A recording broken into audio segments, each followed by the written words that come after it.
Olá pessoal, boa noite, tudo bem com vocês?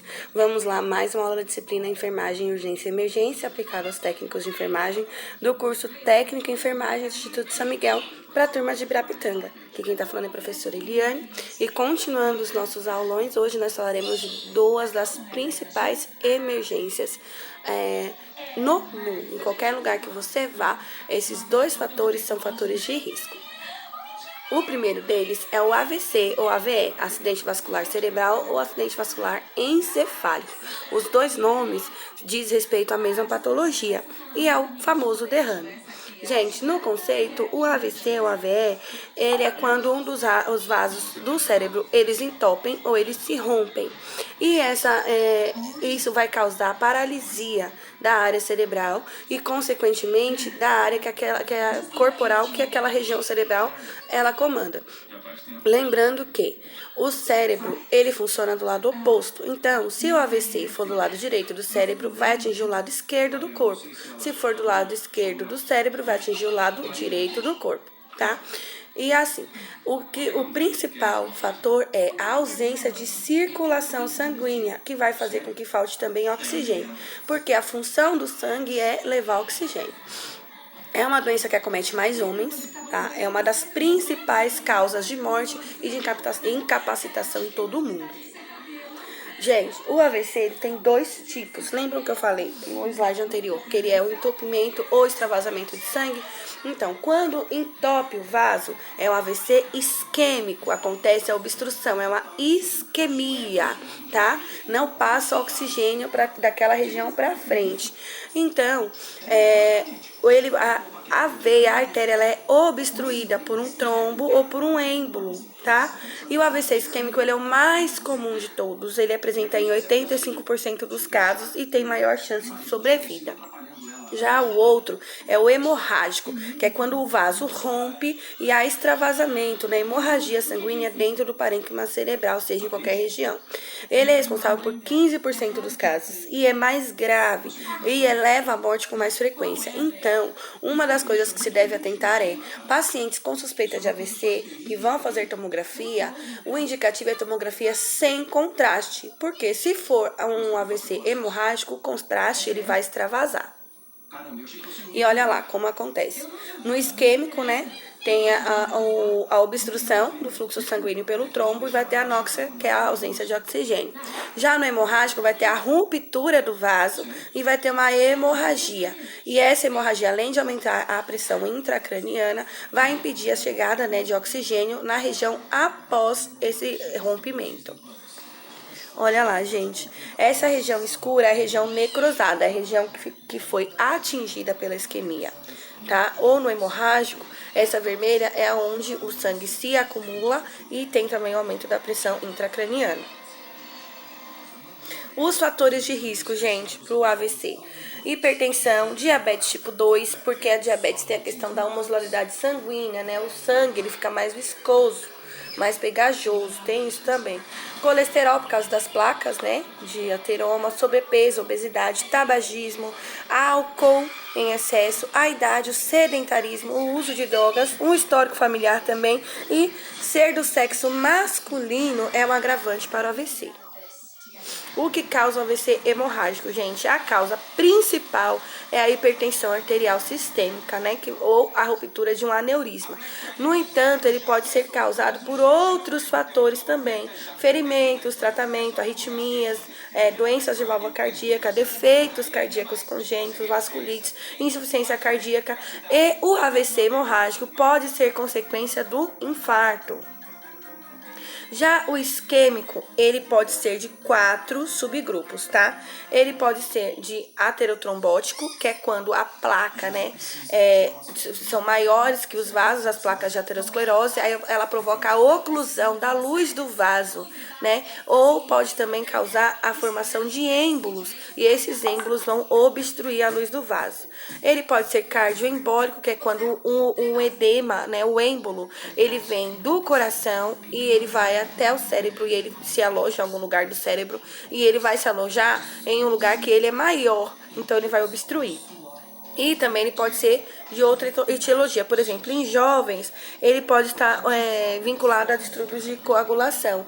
Agora, na pandemia do Covid, nós tivemos alguns casos de jovens que tiveram AVC isquêmico em consequência da Covid. Por isso, o paciente com Covid-19 tem o indicativo de usar Clexane, tá? E o criptogênico, né, que é quando o AVC isquêmico ele não foi causado por algum motivo interno, mas sim por um motivo externo. A prevenção, gente. Não fumar, não consumir álcool, não fazer uso de drogas, uma alimentação saudável, manter o peso ideal, alto consumo de água, praticar atividade física, manter a pressão controlada e, claro, manter também a glicemia sob controle. E como que nós vamos identificar os sinais de AVC? Porque o rápido atendimento é a diferença entre a vida e a morte ou entre sequela e não sequela. Primeiro, a pessoa pode ter um sinal chamado desvio de comissura labial. A boca da pessoa entorta. Então, peça para a pessoa sorrir. Depois, se ela reclamar de dormência em um dos lados do corpo, peça para a pessoa levantar os braços, um de cada vez. Peça para a pessoa falar alguma palavra, repetir uma frase, por exemplo, falar abóbora. Palavras que precisem que a pessoa movimente bem os lábios. E, claro, confirmou? Chame o SAMU, que inclusive agora temos disponível na nossa cidade. Ligue para o 192, porque quanto mais rápido o atendimento, maior a chance de vida dessas pessoas. E quais são os sintomas, né? O que você vai observar? Aprendendo a reconhecer. Porque você pode estar na emergência e o paciente chegar apresentando esses sinais. E esse paciente, ele necessita de atendimento de emergência. Então, você precisa reconhecer.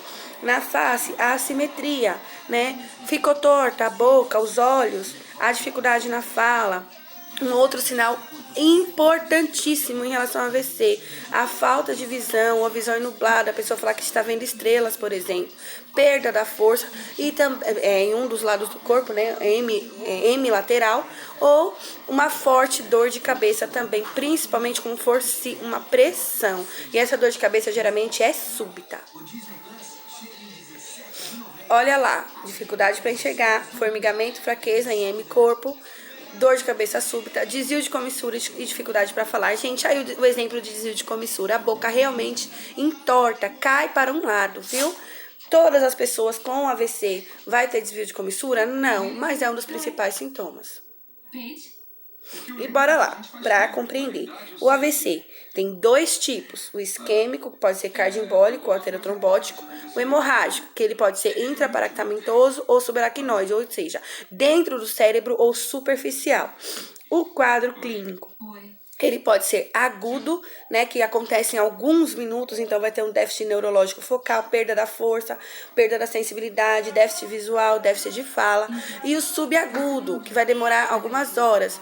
Então, a cefaleia intensa, né, um déficit neurológico focal, rebaixamento do nível de consciência, que significa aí o agravo, né, desse paciente. Então, gente, para descartar o AVC, tem a contagem das enzimas, tá? É um diagnóstico laboratorial. Já o diagnóstico ele pode ser também por TC de crânio, lembrando que sempre sem contraste. Pelo hemoglicoteste, hemograma completo, que vai ter contagem das enzimas, os eletrólitos, função renal, coagulograma também, os marcadores de necrose miocárdica para confirmar se aquele AVC é consequência de um infarto, o eletrocardiograma e o ecocardiograma. Os fatores de risco, a hipertensão, tabagismo, dislipidemia, né, que é colesterol, obesidade, idade acima de 60 anos, diabetes tipo 2 e histórico familiar. E o tratamento, gente, vai ser de acordo com os sintomas. O tratamento do AVC, do AVE, é sintomático. E, claro, vai ter o controle, né, da hipertensão, da glicemia, da temperatura. Em alguns casos, a neurocirurgia, em outros, a trombólise para desfazer os trombos. Certinho? Bora lá para o próximo assunto, que é algo também muito interessante, que é o IAM, o infarto agudo do miocárdio, que, inclusive, pode levar a um AVC.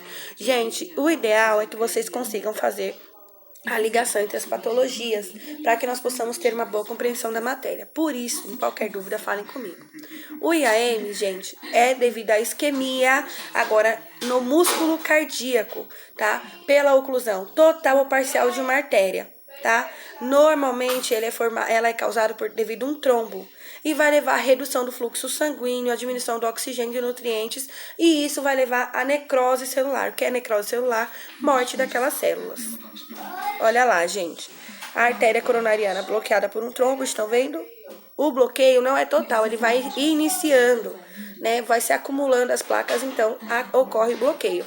Nessa imagem, essa área escurecida no ápice cardíaco é o tecido que foi lesionado. É, no caso, o tecido que está necrosado. Essa parte do coração morreu. Olha lá, a luz do vaso. Aqui nós vamos da esquerda para a direita.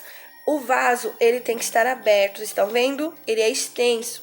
E existem várias formas de oclusão, tá? E quando tem oclusão total, infelizmente, ou uma oclusão parcial grande, em um paciente, por exemplo, diabético, como a osmolaridade sanguínea dele é diferente, a oclusão com mais de 60% a 70% do vaso já é um fator de risco enorme. Como que acontece o infarto? Qual que é a fisiopatologia? A placa que se desenvolve, né, ela pode causar fendas ou lacerações. Aí o que acontece? Coágulos sanguíneos vão ficando nessas lacerações e vão formar um grupo de coágulo, né? E a partir disso pode bloquear totalmente o fluxo sanguíneo para aquela região cardíaca que vai faltar oxigênio. Se não tem oxigênio, tem morte. E essa é a causa mais comum, gente. Ó, mais ou menos é isso que acontece. Estão vendo? Vai acumulando placa de gordura. Por algum motivo, essa placa, ela se rompe e ela fica de aderência ao sangue. O sangue começa a aderir ali. Algumas moléculas, né, de hemoglobina vão se aderindo ali, fazem um grupo, gera um trombo e obstrui a luz do vaso. Gente, o infarto, ele pode ser classificado em 6 tipos, tá? O espontâneo, que é o tipo 1, que é o causado pela isquemia, um evento coronariano primário, ou seja, não teve nenhum fator externo, né? O tipo 2, que é a isquemia devido ao aumento de demanda de oxigênio, que é pela pressão alta, também pode ser pela diminuição, por exemplo, em uma crise de hipotensão muito severa, né? O tipo 3, que está relacionado à morte cardíaca inesperada ou surda, que é o infarto fulminante. O tipo 4A, que é de acordo com alguma intervenção percutânea, né? Os sinais e sintomas do infarto, eles vão ter que ter um percentil de LCR. E o 4 é associado com trombose, né, do stent. E aí é um paciente provavelmente que já estava em tratamento e teve uma piora no quadro. O tipo 5 é associado à revascularização. Por quê?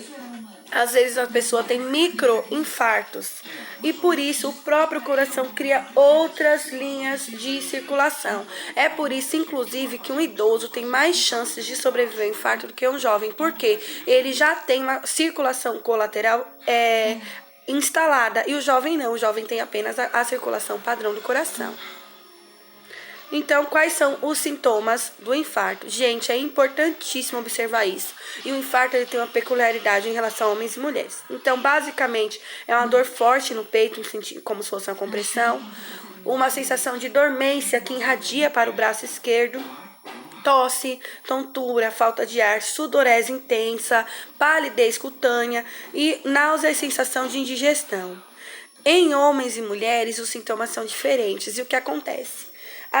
Geralmente as mulheres morrem de infarto por diagnóstico errado, porque os sinais são diferentes. Nas mulheres, o sinal está mais voltado para enjoo e desconforto na região torácica e arritmia. As mulheres morrem mais porque os sintomas são mais difíceis de diagnosticar e a idade mais arriscada para mulheres sofrerem infartos é entre 40 e 50 anos. Já nos homens, os sintomas são os comuns: dor no peito, suor frio, desmaio, vômito. E também o infarto é mais comum em homens, mas como é mais fácil diagnosticar, geralmente eles sobrevivem mais. Se a apresentação da dor, né, for no meio do tórax, gente, tipo aperto, uma pressão, peso, irradia para o braço esquerdo, dói a mandíbula, dói nas costas, essa dor piora com esforço físico, com estresse emocional, gente, atenção, esse paciente é um paciente de risco. Pode ser uma crise de ansiedade? Pode, mas pode ser um infarto, então melhor pecar pelo excesso. As causas do infarto: tabagismo sempre, cigarro é o mal, da humanidade. Hipertensão, colesterol, né, dislipidemia, ingestão de gorduras exagerado, sobrepeso e obesidade, sedentarismo, diabetes tipo 2 sempre também, estresse, depressão e ansiedade. Gente, olha que horror.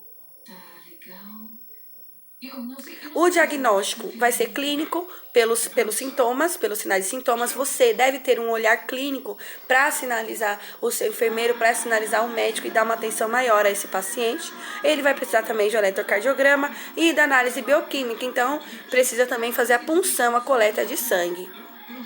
O tratamento vai ser medicamentoso com alteplase, que é o padrão ouro, né? É o top dos tops em relação a salvar o paciente em AM. Inclusive, nós temos disponível na nossa região no Hospital Costa do Cacau, porque esse tipo de tratamento é apenas para hospitais de grande porte. Anticoagulantes, beta-bloqueadores, estatinas e inibidores da enzima conversora da angiotensina, que é o básico, deve ser feito assim que o paciente chega na emergência. E o cirúrgico, que é a angioplastia, né, ou a revascularização. Isso já é a nível de grande porte, porque esse paciente ele deve ser estabilizado na unidade de pequeno e médio porte e transferido para a unidade de grande porte, de acordo com as normas do SUS. A assistência de enfermagem. Realizar o eletrocardiograma, realizar a anamnese e exame físico. Eu acredito que vem primeiro, porque você tem que ter o olhar clínico e diagnosticar o seu paciente. A oxigenoterapia, um acesso venoso calibroso, tá? A punção deve ser uma punção de acesso bom. Colher amostras de sangue, manter o paciente em repouso absoluto, inclusive para banho. Monitorar a evolução da dor, né, da pré-cardialgia. O nome, gente, da dor do infarto é pré-cardialgia, que é a dor torácica. Administrar a terapia medicamentosa de acordo com a prescrição rigorosamente. Certinho, meninas? Continuamos na próxima aula e dúvidas, chama lá no chat que eu aguardo vocês.